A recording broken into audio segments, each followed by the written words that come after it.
Аллахтың керемети болду. Окумуштууларды таң калтырган айдын купуясы билинди. Бул сүйүктүү пайгамбарыбыздын мужизасы. Асмандагы айдагы Аллахтың керемети, сүйүктүү пайгамбарыбыздын мужизасын окумуштуулар иликтеп таап чыгышты. Көргөн көздөрүнө ишенбеген окумуштууларды жарга такаган айдагы болгон иликтөөлөр.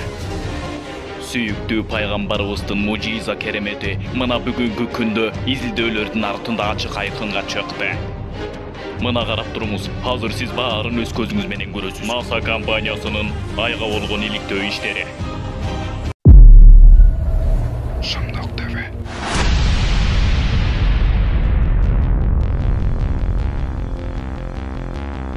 NASA'нын иликтөөсү. Айдагы купуя.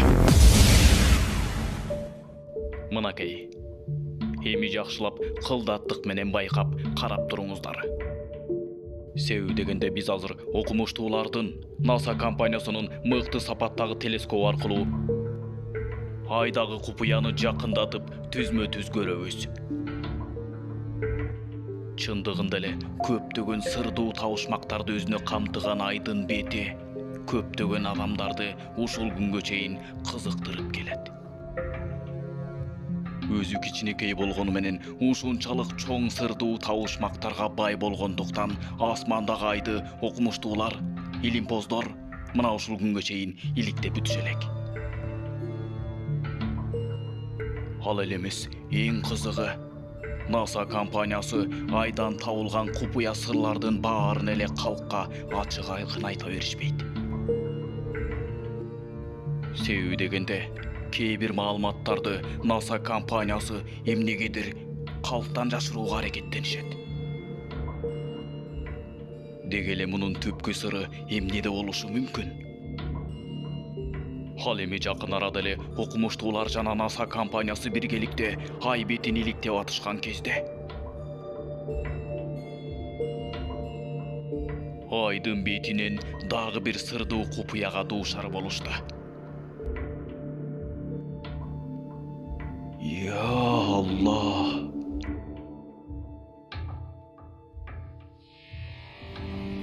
Шымдык ТВ Production жаңы жылга карата жаңы мүмкүнчүлүктөрдү түзүп берет.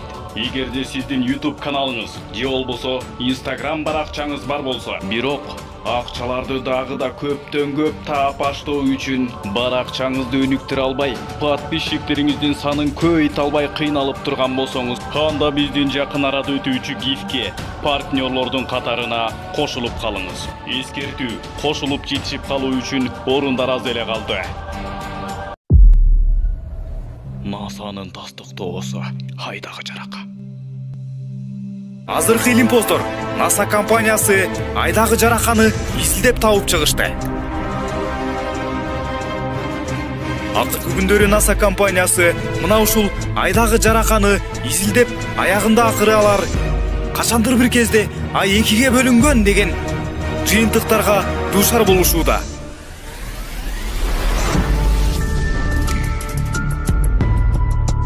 And it may be creating moon. By looking at the lobate scarps in detail, they actually... Мынакей, айдын экиге бөлүнүп, кайрадан кошулгандагы издери.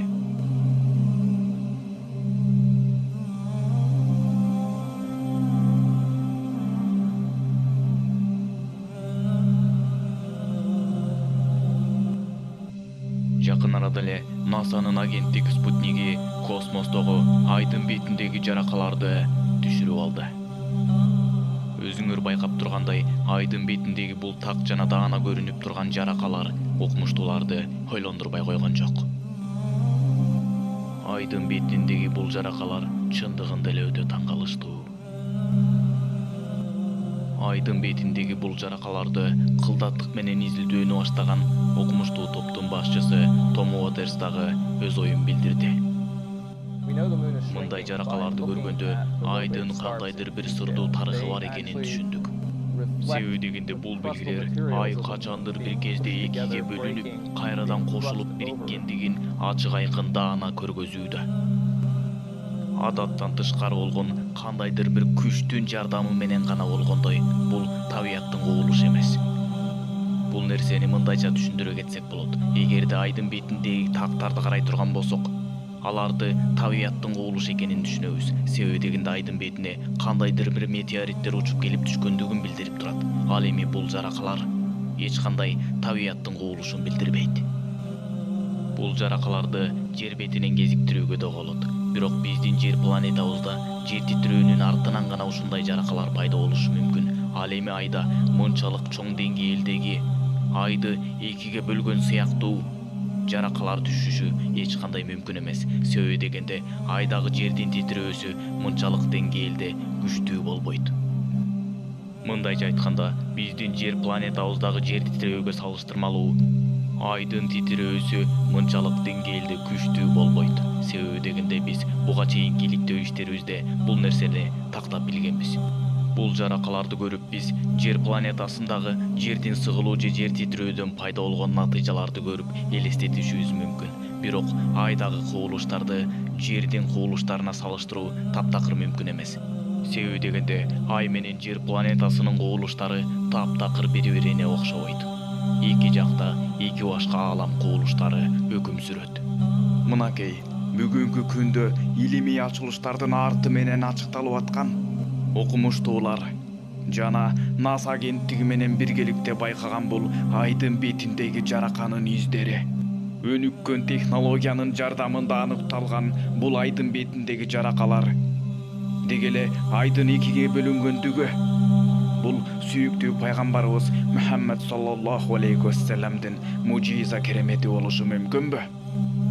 Келиңиздер, мына так ушул суроого жооп табуу үчүн мына бул видеону кылдаттык менен аягына чейин байкап көрөлү.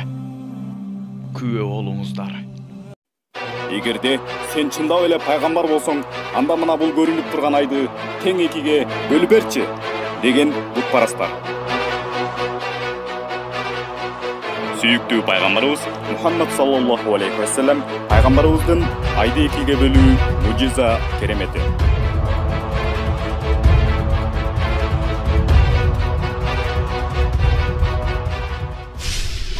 Мухаммад саллаллаху алейхи вассалам пайгамбарыбыздын убагындагы бутпарастар Аллах Таалага ишенбеген өтө наадан текебер адамдар дагы бар эле. Ал бутпарастар пайгамбарыбыз саллаллаху алейхи вассаламды жаман абалда калтырыш үчүн адам баласынын оюна да келбеген нерселерди аткарууну талап кылышчу. Алар, эгерде сен чын эле пайгамбар болсоң, анда мына ушуну жасап көрчү гана көрөлү дешчү. Себеби ал бутпарастардын түпкү максаты пайгамбарыбыз саллаллаху алейхи вассаламга моюн сунуп, анын сөзүн угуп, Аллах Таалага ишенүү эмес эле. Алардын жүрөгү ушунчалык карайып кеткен таштай болгондуктан сүйүктүү пайгамбарыбыз Мухаммад саллаллаху алейхи вассаламды жөн гана ыңгайсыз абалда калтыруу эле. Шулдуңдап каткара күлүп, мазактагылары келишчү.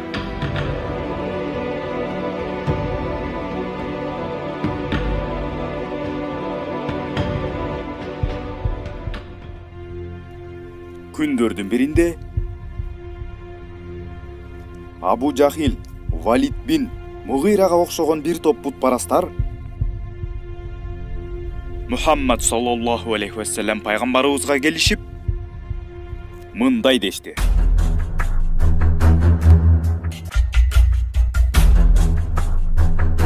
Эгер сен чындыгында эле өзүң айткандай Аллах Таала тарабынан жиберилген пайгамбар болсоң, анда бизге мына бул айды тең экиге бөлүп берчи. Көрөлү, колуңдан эмне келер. Дешип, мыйыгынан мазактап, акылга сыйгыс, ойго келгис нерсени жасоону талап кылышты. Алар айдын экиге бөлүнүүсү тууралуу же бөлүнбөөсү тууралуу ойлонушкан да, кызыгышкан да жок.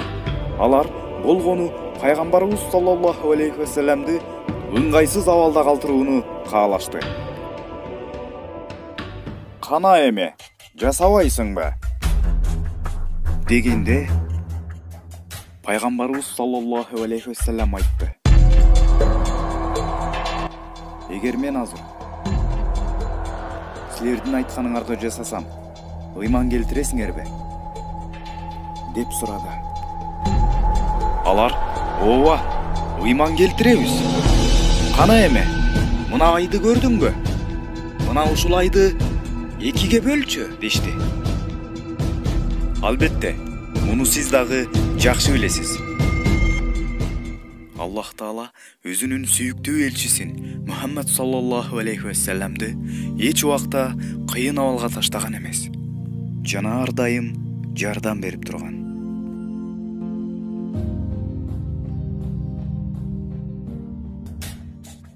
Кана эме, жасабайсыңбы? Ошондо 14-түн эле айдын бети толук көрүнүп, жаркырап турган эле. Ошондо сүйүктүү пайгамбарыбыздын жүрөгүнө Аллах Тааладан вахий келди. Ошондо пайгамбарыбыз саллаллаху алейхи вассалам асмандагы айды карады да Аллах Тааланын буйругу менен толуп турган айды сөмөйү менен кезеди да ылдый карай сызды. Сызылган кыймыл менен кошо жарака кетти. Жаракалар кеңейип, ай экиге ажырай баштады.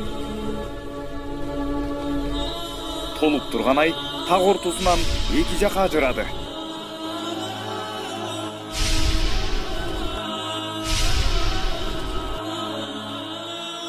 Экиге ажыраган айдын бир бөлүгү бир жагына, ал эми бир бөлүгү бир жагына туруп калды.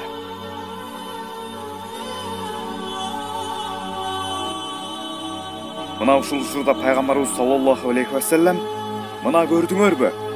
Күбө болгула" деди.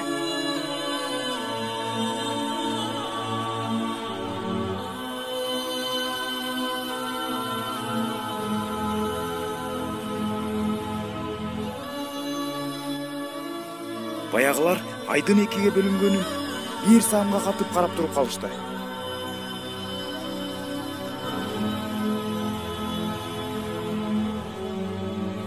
Бирок ишенгилери келген жок.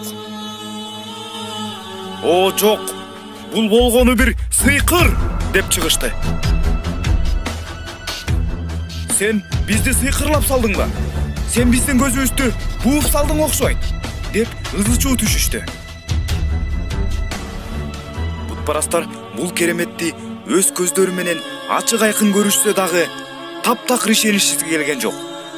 Бул болгону сыйкыр деп ызы-чуу салып, өздөрүн каралай алдоого өтүштү. Бул кереметти өз көздөрү менен көргөнүнө карабастан чанып, танып атканда бутпарастардын арасынан акыл эстүүрөөк бирөөсү чыкты. Эгерде бул киши сыйкырчы болгон болсо, анда бунун сыйкыры бүткүл дүйнөнүн көзүн буу албайт да. Балким башка жактагылардан да сурап көрөрбүз. Балким бул нерсени бизден башка эч ким көрбөй жаткандыр. Башка жактан да сурап көрөлүчү, дешти. Акырында бутпарастар өз ара келишип, башка жактагылардан да сурап көрүүнү чечип, адамдарын башка жактагыларга жөнөттү. Жерлерди кыдырып, бул нерсени сурап аныктап келгиле деп жөнөтүштү. Ошентип жөнөтүлгөндөр айыл-айылдарга кирип барып сурап башташты. Алар кээ бир айылга кирип барып сурай электе эле айдын экиге бөлүнгөнүн кайра өздөрүнө айтып киришти. Түндөгү силер дагы айдын экиге бөлүнгөнүн көрдүңөрбү? Биз дагы көрдүк. Айдын бир бөлүгү Абу Куайс тоосунун үстүндө, экинчи бөлүгү Куайкын тоосунун үстүндө турганын көрдүк деп таңыркап айтышты. Кайсыл жерге кирип барбасын, бардык жерден айдын экиге бөлүнгөнү тууралуу далилди угушту. Акырында бутпарастар өз көздөрү менен көргөнү аз келгенсип, уккан кулактарына дагы ишенишпей, акырында муну дагы чанышып, баары бир кээжирлигин ташташкан жок. Айды бөлсөң ыйман келтиребиз деген убадаларына турмак тургай, ишенип да койгулары келген жок. Бул нерсе болгону бир сыйкыр. Сен сыйкырчы болуп кетипсиң деп кежирленишип, чанып кетип калышты. Мына көрдүңүзбү? Ушундай көрүп, билип турган нерсесине дагы ишенгиси келбеген жүрөгү кара таш адамдар дагы жок эмес. Ал эми сүйүктүү пайгамбарыбыз Мухаммад саллаллаху алейхи вассаламдын эң чоң керемет мужизаларынын бири мына ушул айдын экиге бөлүнүүсү болгон.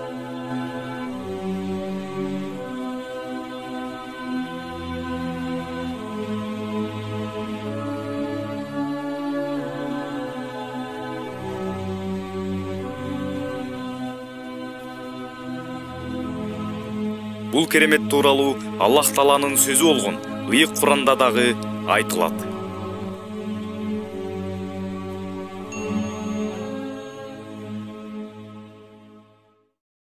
Эгерде бул нерсени сиз мурда уга элек болсоңуз, анда сизге мындай суроо келиши мүмкүн.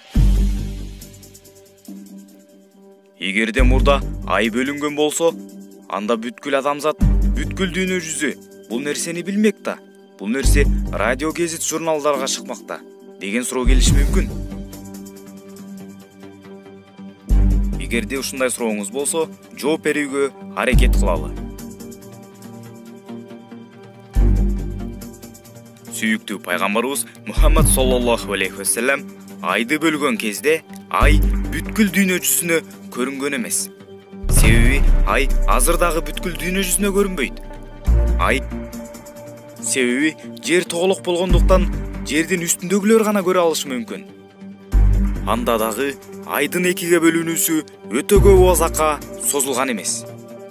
Ошондуктан эң башкысы ошол жердеги бутпарастар көргөн жана ошол тегеректеги айылдарга көрүнгөн.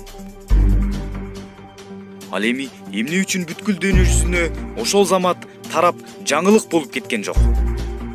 Себеби ал кезде азыркыдай өнүккөн заман эмес эле.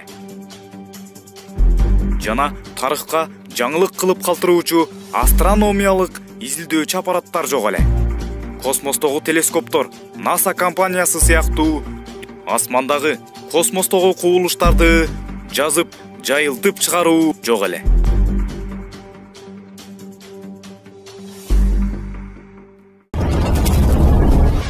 Видеону даярдаган Шындык ТВ каналы. Ал эми бул видеого лайк басып, каналга катталганыңыз үчүн сизге терең ыраазычылык.